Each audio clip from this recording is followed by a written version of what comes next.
तिच्यावर खुनाचा आरोप असून सुद्धा उजळ माथ्याने फिरतेय ही बाई. लाज कशी नाही वाटत तिला? वल्लरी, तोंडाला येईल ते बोलू नकोस. खरं तेच बोलतेय मी.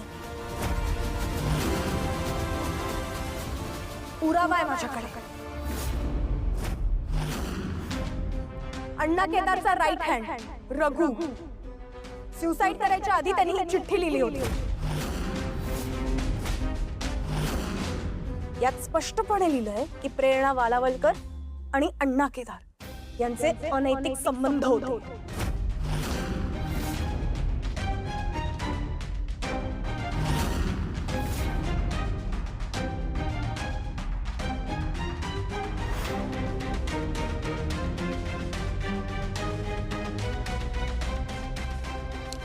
नीट ऐका. यात स्पष्ट लिहिलंय प्रेरणा मॅडमनीच मला अण्णा केदारला मारायला सांगितलं होतं, पण मी त्याला मारू शकलो नाही म्हणून त्यांनीच त्याचा काटा काढलाय.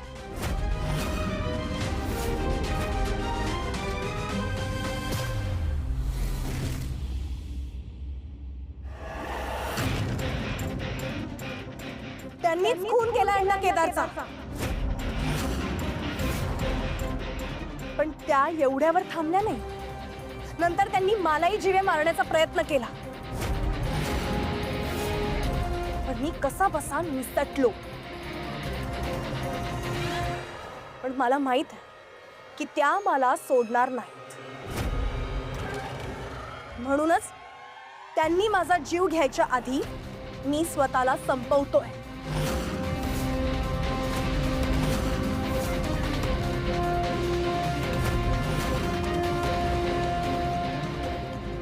पाहिलत ना, असली व्यभिचारी आणि खुनी बाई या समाजासाठी घातक आहे. कलंकारी बाई. लाज नाही वाटत हिला इथे प्रेस कॉन्फरन्स घेते ही? लाज तुला कशी वाटत नाही हे सगळं बोलताना? जीव जडली कशी नाही ग? मी तरी कोणाकडून अपेक्षा ठेवतेय म्हणा? स्वतःच्या नवऱ्याला तुरुंगात टाकायला निघाली होतीस तू. माझ्याविषयी वाटेल तेच बोलणार, पण खरंच काहीच वाटलं नाही. माझ्या चारित्र्यावर शिंतोडे उडवताना लाज वाटायला पाहिजे होती तुला वल्लरी, पण कसं काही वाटलं नाही तुला?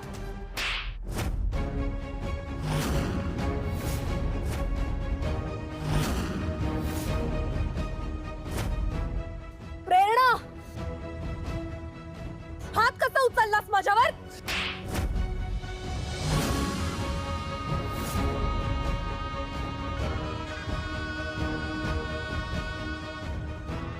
वल्लरी, हे बघ, तुझी अरे रावी आता आम्ही चालू देणार नाही, कळलं ना? हिम्मत कशी झाली? त्यांनी कसा हात उचलला? कारण तू नको ते आरोप केलेस तिच्यावर. तुला माझा कॅफे हवा होता तर मला सांगायचं होतं. मी तुझ्या नावावर कर्ज दिलं असतं. हो, मी ते न्यायासाठी लढतीये.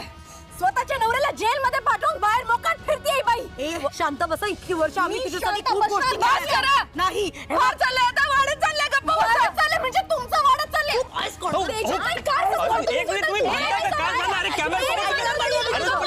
तुझ्या बायकोला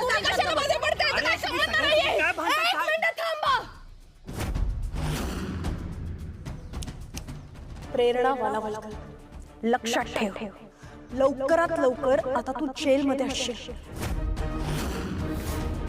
आणि तुला शिक्षा हो त्यासाठी मी स्वतः प्रयत्न करणार आहे. त्यामुळे आता तयार व्हायचं जेलमध्ये जन्मभर सडण्यासाठी.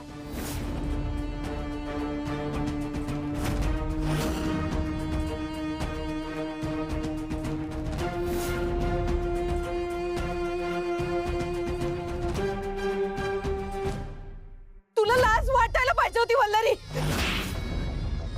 प्रेरणा, माझ्यावर हात कसा उचललास तू? तुझी अरे रवी चालणार नाही आता, बास झालं. अरे रवी चालणार नाही म्हणजे त्यांनी हात कसा उचलला माझ्यावर? कारण तू नको ते आरोप केलेस तिच्यावर. तुला माझा कॅफे हवा होता तर मला सांगायचं होतं. मी तुझ्या नावावर कॅफे हवा होता. हो, मी तुझ्यासाठी खूप गोष्टी केल्या. नाही. वाढ चाललंय आता, वाढत चाललंय. गप्पा वाढत चाललंय म्हणजे तुमचा वाढत चाललंय. गप्पा बसा. श्री स्वामी समर्थ जे काही चुकून बोलले असेल. काय मारामारी केली राव आपण आज. असं वाटत होतं एखाद्या फिल्म मधला ऍक्शन सिक्वेन्स चालू आहे. आपल्याच मैत्रिणीशी असं मांजरासारखं मारामारी करताना हसावं की रडावं तेच कळत नव्हतं राव. आणि ते पत्रकार बघितलंस, डोळे फाडून फाडून बघत होते आपल्याकडे. तेजा, मस्करी सुचतेय का ग तुला? मस्करी? नाहीतर काय, एकतर भांडणं मारामारी या सगळ्या गोष्टींचा मला तिटकार आहे हे तुम्हाला सगळ्यांना माहितीये. त्यात आपल्याच मैत्रिणीला अशी थोबाडीत मारणं सोपं वाटतं तुला? हो का? पण मारताना तुमच्या हातामध्ये खूप जोर होता प्रेरणाताई. असं वाटलं नाही तुम्ही नाटक करत होता प्रेरणाताई. लागलं जोरात तसं. वल्लरी, तुला एक गोष्ट लक्षात येते का? म्हणजे जेव्हा अण्णा केदारला प्रेरणाने मारलं तेव्हा त्याच्या जिवारी लागलं असणार. नाही, बिरबिरला असेल ना तो हिने मारल्यावर. बरोबर आहे. आता ही मस्करी नाहीये का तेजा? वल्लरी, सॉरी ग, मी मुद्दाम नाही मारलं. जोरात माझा हात लागतो. आता मी काय करू? प्रेरणाताई, हो मस्करी करते मी. एवढं नाही लागलंय मला. आणि तुम्हाला माहिती आहे ना, मी माझ्या मैत्रिणींसाठी यापेक्षा जास्त त्रास सहन करू शकते. नाही? चला, चहा तयार आहे. घ्या, चहा तयार आहे. चला चला. हो यस. हे बसा. अहो आम्ही करतो, तुम्ही बसा. बसा. बरोबर. प्रेरणा, अरे तुम्हाला तिघींना सांगायचंच राहिलं. असं म्हणतात की स्त्रियांच्या जिभेला शस्त्रासारखी धार असते, पण स्त्रियांच्या नखांनाही धार असते हे मला आज कळलं. तुम्ही तिघींनी एक काम करा ना, तुमची नख आहे ना ही बाजारात शस्त्र म्हणून विकायला काढा. तुम्हाला थांबवायला आलो आणि मला लागलं. हे बघा, ओरखडे बघा. अरे देवा, थांबा, मी औषध लावते तुम्हाला. बल्लू, इतकं काय नाही, ठीक आहे. सॉरी. हा, इट्स ओके. मस्करी केली. सॉरी. वल्लरी, आता तरी खरं काय ते सांगणार आहेस का तू आम्हाला? का घेतली आपण ती प्रेस कॉन्फरन्स? का आपण त्यांच्या समोर भांडलो? सांगते. माझ्या हाती अशा काही गोष्टी लागल्यात ज्याने हे सिद्ध होत आहे की अण्णा केदारचा खून हा प्रेरणा त्यांच्या हातून झालाच नाही.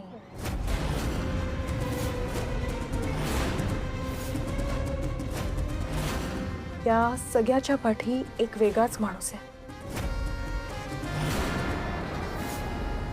वल्लरी, काय बोलतेय सगळं? म्हणजे आपण सगळ्यांनीच बघितलं की प्रेरणाच्या हातात बंदूक होती आणि गोळी पण तिने झाडली होती. पण तीच गोळी अण्णा केदारला लागली हे कुठे पाहिलं आपण? प्रेरणा त्यांनी झाडलेली गोळीच अण्णा केदारच्या शरीरात गेली हे दिसलंय का आपल्याला?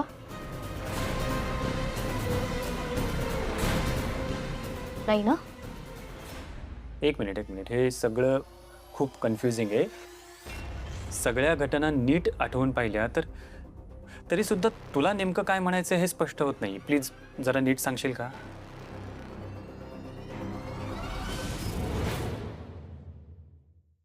आपली जुनी जाणती लोक सांगून गेलेत,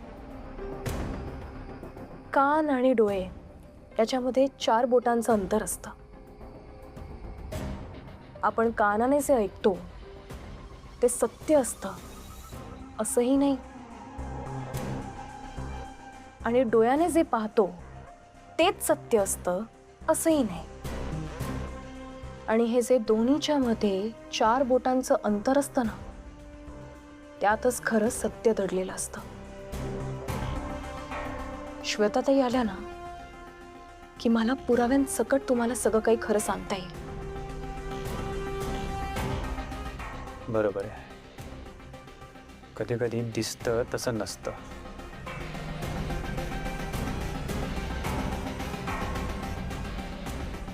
या सगळ्यामध्ये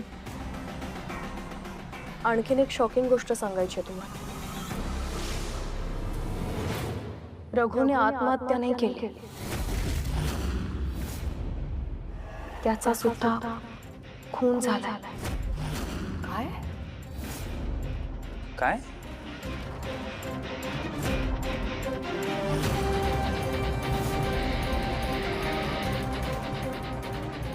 वल्लरी ऐक ना, हा हा खूप मोठा शॉक आहे ग. ओ गॉड. मला एक गोष्ट कळत नाहीये वल्लरी, हे सगळं ठीक आहे, पण मग मगाशी आपण एवढा सगळा ड्रामा केला त्या पत्रकारांसमोर, एकमेकांशी एवढं भांडलो, एकमेकांवर चिडलो, मारामारी पण केली, नको नको ते बोललो एकमेकींना, पण त्यांच्या समोर हे सगळं असं वागून आपण काय साध्य केलं? तेजाताई, तुम्ही ती बासरीवाल्याची गोष्ट ऐकली आहे का हो? जो बासरीवाला गावामध्ये उंदीर लपून बसलेले असतात म्हणून त्याची बासरी वाजवून त्यांना बाहेर काढतो आणि बुडवतो. आपणही तसंच काहीसं करायचं. हा जो कोणी चौथा माणूस आहे त्याचं आपल्यावर बारीक लक्ष आहे आणि ते नक्कीच असणार आहे. त्याने हे इंटरव्ह्यू पाहिले असणार आहे, ही प्रेस कॉन्फरन्स पाहिली असणार आहे. आता जेव्हा त्याने जे काही प्लॅन केलंय ते सक्सेसफुल होत नाहीये हे त्याला दिसेल, अजित भाऊजींना अडकवण्याचा प्लॅन सक्सेसफुल होत नाहीये म्हटल्यावर तो फ्रस्ट्रेट होणार आणि त्या फ्रस्ट्रेशन मध्ये तो एक चूक करणार. त्याने ती चूक करायची आपण वाट पाहिजे.